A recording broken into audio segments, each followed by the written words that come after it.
Land lease or retirement village? There's a $200,000 difference between them that most retirees never see coming. They're the two big downsizing options pitched at exactly the same person, and from the brochure, they look like twins. But one of them can hand your estate $200,000 that the other one quietly keeps. Today, you'll see precisely where that gap hides and why almost nobody finds it until it's too late to change their mind. I went through both contracts, the exit fee schedules, the site fee data, and the way Centerlink treats each one differently. Because this is not a decision you get to undo, choose wrong, and the difference isn't a few dollars a week. It's a six-figure hole in what you leave behind, and you won't even see it open up until the day you walk out. And here's the trap. People compare these two on the only numbers they're ever shown, the entry price and the weekly fee. And on those two numbers, they look almost identical. But the number that actually decides this, the one that's worth $200,000, is the one nobody prints in the brochure. What happens to your capital on the way out? Quick, honest note before we start. This is general market analysis, not legal or financial advice. Before you sign either contract, have it checked by your own professional. So let's line them up properly. Both of these are now mainstream. Both are sold directly to retirees, with the same glossy pictures, the community, the clubhouse, the low-maintenance lifestyle, the chance to free up the money locked in your old house. Side by side in an ad, you genuinely cannot tell them apart. But underneath, they could not be more different.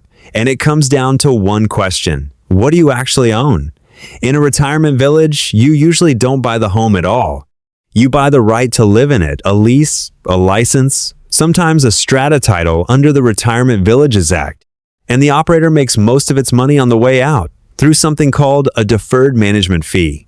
In a land lease community, it's the reverse. You own the home itself, the actual building, but you lease the land underneath it, paying site fees, a kind of ground rent week after week. And when you sell, you keep the proceeds. Usually no exit fee at all. So sit with that, because it's the whole video in one sentence. One model charges you the big money when you leave. The other charges you steadily while you stay. Exit versus ongoing. And the gap between those two ways of paying is exactly where your $200,000 is hiding. Now here's why it's so easy to get this wrong. The brochures hand you two numbers from $380,000. Site fees just $200 a week, and you compare those because those are what you're given. What you're not handed, in big friendly print, is the exit math. The village contract that quietly takes 30% of your home's value the day you go. On a $600,000 unit, that's $180,000 gone, and that's before they take their slice of any capital gain on top. So to compare these two honestly, you have to begin with the question the brochure skips completely. Not what does it cost to get in, but what exactly do you own once you're inside? Because the two answers are worlds apart, and everything else follows from them. What do you actually own? This is where the two doors split, and they split completely. Start with the retirement village. Embrace yourself, because in a village, you usually don't buy the home at all. You buy a right to reside, most often a long lease, or a license to occupy. You hand over a large ingoing contribution, and in return, you get permission to live there. The walls aren't yours. The operator holds the asset. You are a resident with an occupancy right under the Retirement Villages Act. And as we dug into in an earlier video on this channel, the operator earns its real money the day you leave.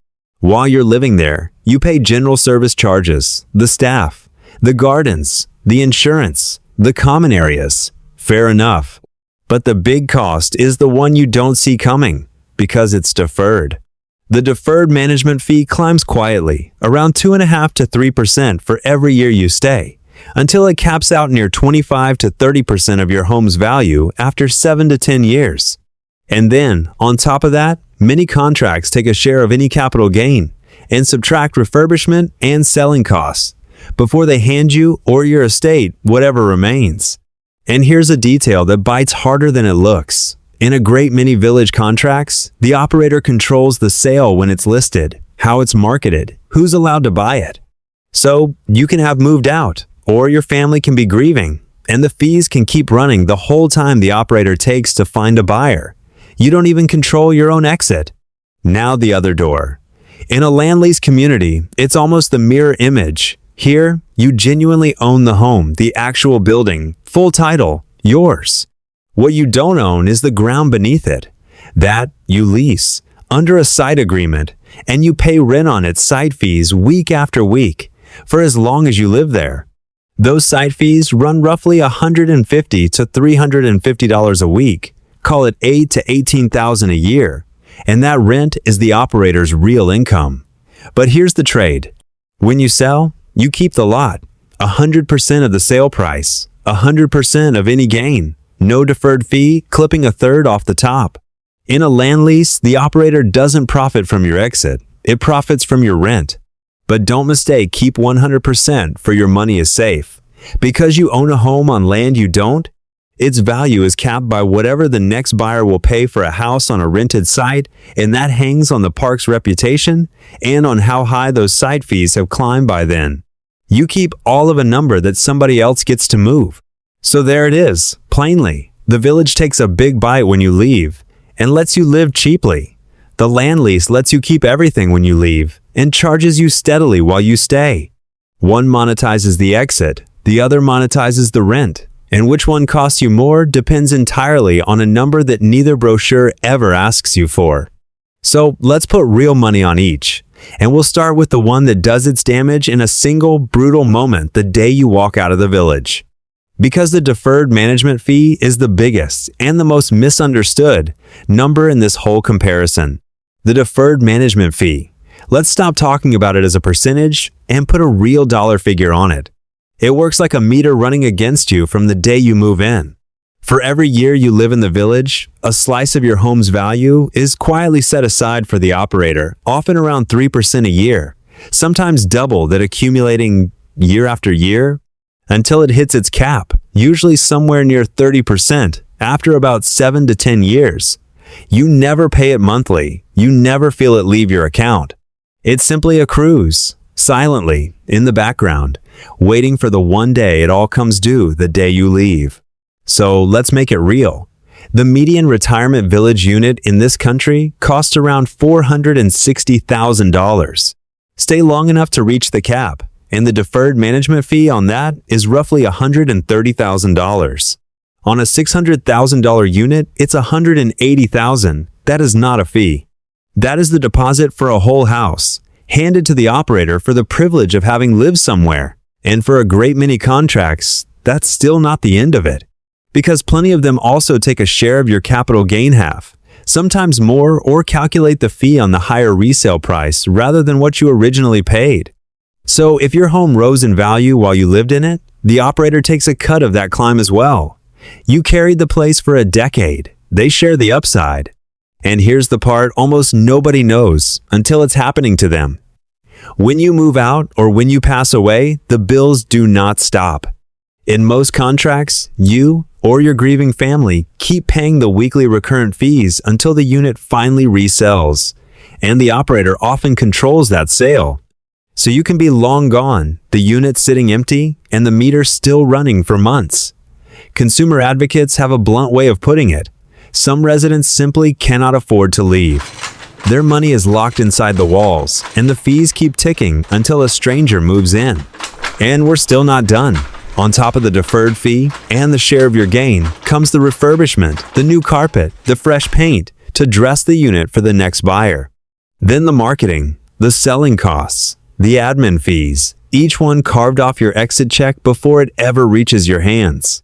So add the whole lot up.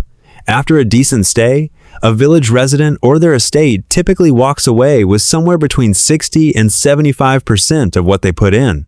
Turn that around and it's stark. In a standard village contract, roughly a third of your entry price simply vanishes on the way out, often well into 6 figures, before we even count the extras. So hold that number, a third, gone at the exit, because the land lease promises the exact opposite. Keep everything, no exit fee, 100% yours. Which sounds like the obvious winner, doesn't it? But the land lease has its own way into your pocket, and it doesn't reach in once, at the end. It reaches in every single week you live there. The land lease reaches into your pocket the opposite way. Not once, at the end, every single week. Where the village hits you once, hard, on the way out, the land lease taps you steadily the whole time you live there. The tap is the site fee, the rent you pay on the ground beneath your home. It runs a couple of $100s a week and up. And here's the thing about rent, it does not sit still. It rises by contract tied to inflation, or a fixed percentage, or sometimes even a slice of the age pension itself. And this is where the slow drain catches people out. Picture a site fee that starts at $280 a week, climbing a gentle-sounding 3% a year. Now compound it. Within 12 or 13 years, that modest rent has pushed past $400 a week. Your pension over those same years has barely moved in real terms. So the gap between the two widens, quietly, every single year until the rent that felt comfortable on the day you moved in is quietly squeezing you by the end. And the recent reforms, which did clean up how these increases are calculated, come with a catch worth knowing. They control the method. They do not cap the amount. There is no ceiling on how high your site rent can ultimately climb. Then there's the home itself. Remember, you own the building, not the land. And that building is a manufactured home, which, like a car, can physically wear and lose value as it ages. Its worth rides entirely on what the next person will pay to live in that community, not on any land appreciating beneath it, because the land, and every dollar it gains, belongs to the operator. So yes, you keep 100% of your home's value, but that value was never riding the property market the way a real house does. Now, in fairness, there's a real counterweight here, and it matters. Because you're paying rent, the government treats you as a renter, which means, on a pension, you can usually claim Commonwealth rent assistance.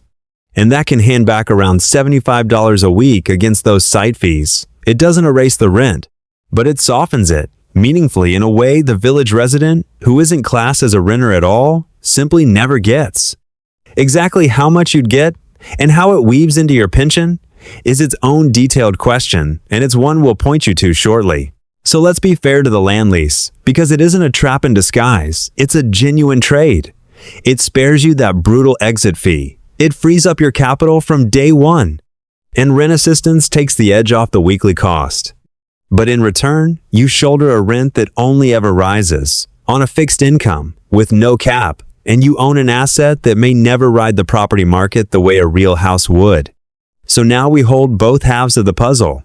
The village, a third of your capital, gone in a single hit at the exit. The land lease, your capital kept but bled slowly through a rent that climbs forever. One big shock or 1,000 small cuts. So which one actually leaves you better off? That comes down to a single question almost nobody asks before they sign. And the answer is the $200,000 we came here for. The $200,000. Let's stop estimating and run the actual numbers side by side. Take two retirees, each with $600,000. One moves into a village, one into a land lease community.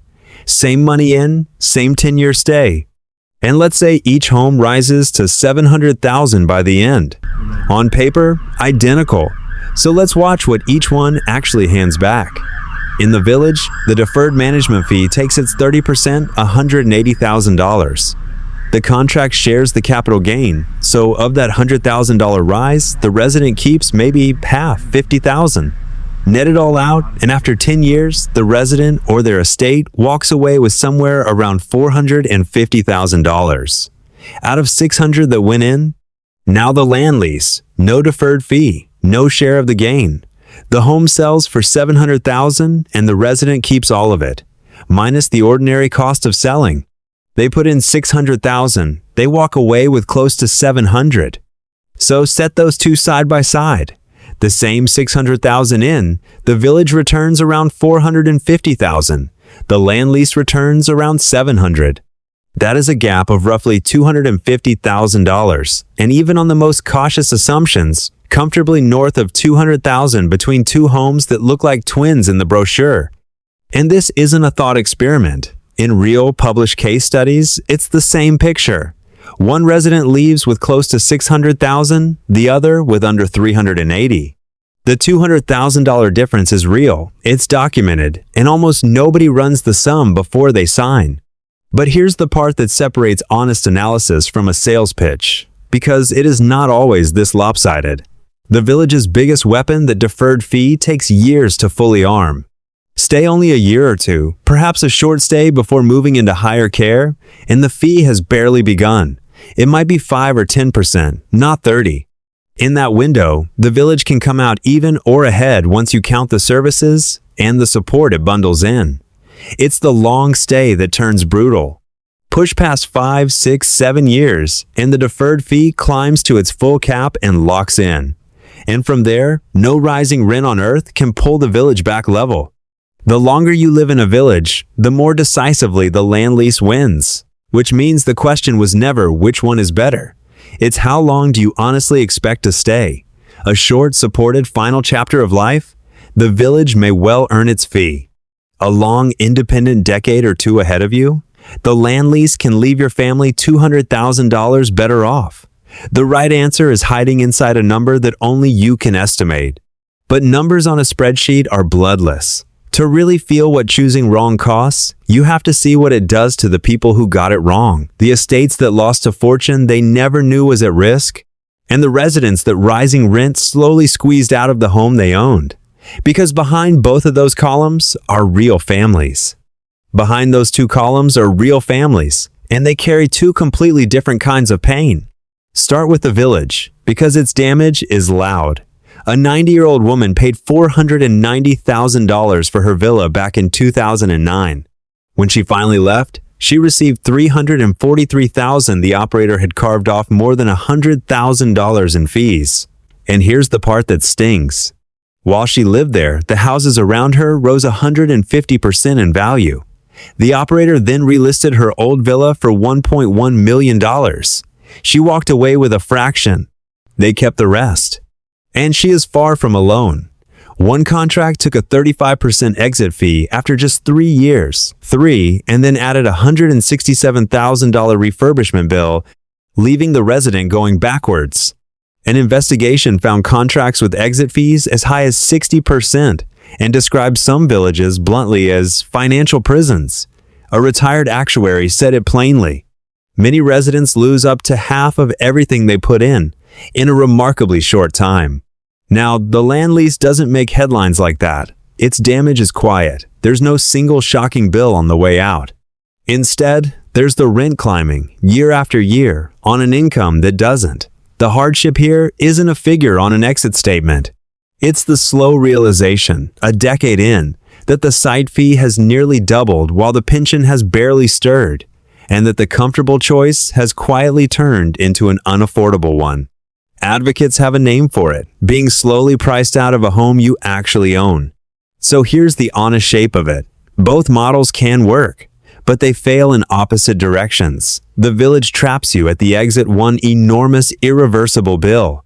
The land lease squeezes you on the rent, a slow, grinding climb you might not feel until it's already too tight to escape. One is a cliff, the other is a tide. But money is not the only currency in retirement, and neither of these is only a cost. The village fee buys something real: support on hand, care nearby, a structured and secure community. And in fact, most village residents say they're happy they treasure the safety and the company, even as they wince at the fine print. The land lease buys something different: more independence, your own home, fewer strings, but you arrange your own care, and you carry the rent risk yourself. And there's one last human difference: in the leaving itself. Getting out of a village is tangled. The operator runs the sale, sets the refurbishment, holds your money until a buyer turns up. Getting out of a land lease is far simpler. You sell your home, pay your costs, and the rent stops. When it's time to move, or when a grieving family has to wind up in a state, that gap in friction is its own kind of mercy. So neither one is the villain. The villain all along has been the same thing it always is on this channel: signing the contract without ever running the numbers for your own life. Because the right choice here is deeply personal, and it is completely knowable before you commit if you ask the right handful of questions. So that's exactly where we finish. The precise questions to ask and the schedules to demand before you sign either contract, and the one factor that quietly redraws this entire decision: the moment your pension enters the maths. So here's the handful of questions. and the one factor that quietly changes the whole decision. The single most important thing you can do is refuse to compare these two on averages, because as we saw, the right answer depends entirely on your own expected stay. So before anything else, pick a number, 5 years, 10, 12, your honest best guess at how long you'll really be there. And then make each operator show you the cost over that period, not the number on the brochure.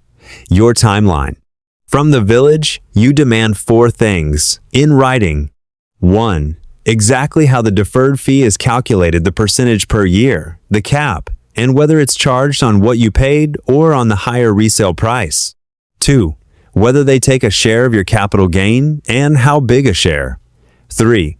How long you keep paying fees after you've moved out. And 4. The one that cuts through all of it, a worked example, on paper, of precisely what you'd receive back if you left after 5 years and after 10. If they won't put that number in writing, that, in itself, is your answer. From the land lease, you demand the mirror image. What are the site fees today, and exactly how, and how fast? Can they climb? Are there any exit fees or opportunity fees tucked into the fine print? Or do you genuinely keep 100%? Who controls the resale, and can they restrict who you sell to? And, do you qualify for rent assistance, and roughly how much? 4 questions. The entire risk lives in the answers. And whatever else you do, never let the only person explaining the contract be the person selling it to you. Get an independent pair of eyes over the fine print, a solicitor who specializes in these contracts, or a free session with Centerlink's financial information service. The brochure is marketing. The contract is the truth. And don't forget there are 2 other doors entirely. A smaller freehold house, you own the land and the building outright. No exit fee, no land rent. The cleanest capital of all to pass on. Or a low-strata townhouse, modest fees, ordinary property growth. Neither throws in the resort clubhouse. But both sidestep the exit fee and the rising rent in a single move. Sometimes the smartest choice of all is the one with no special structure attached to it. And here's the one factor I promised, the one that can quietly redraw this whole decision. Centerlink does not treat these two the same. With a land lease, you stay a homeowner and you also collect rent assistance on the land rent. With a village, depending on how much you handed over to get in, you might still count as a homeowner, or you might tip over a threshold and be treated as something else entirely, with a different pension result. The very same $600,000 can drop you into 2 different worlds on 2 different pension outcomes. And almost everyone picks the home long before they check which world they're walking into. Working out exactly where you'd land and how each door reshapes your real, fortnightly pension is its own piece of the puzzle. And it's one we walk through, step by step, over on Aussie Senior Finance. Before you choose between these 2 doors, watch that one. It can be worth as much as the choice itself, because from the brochure, these 2 will always look like twins. But you've seen it now. One of them can hand your family $200,000 that the other one quietly keeps. The difference was never in the picture. It was always in the contract. So before you sign, you read it.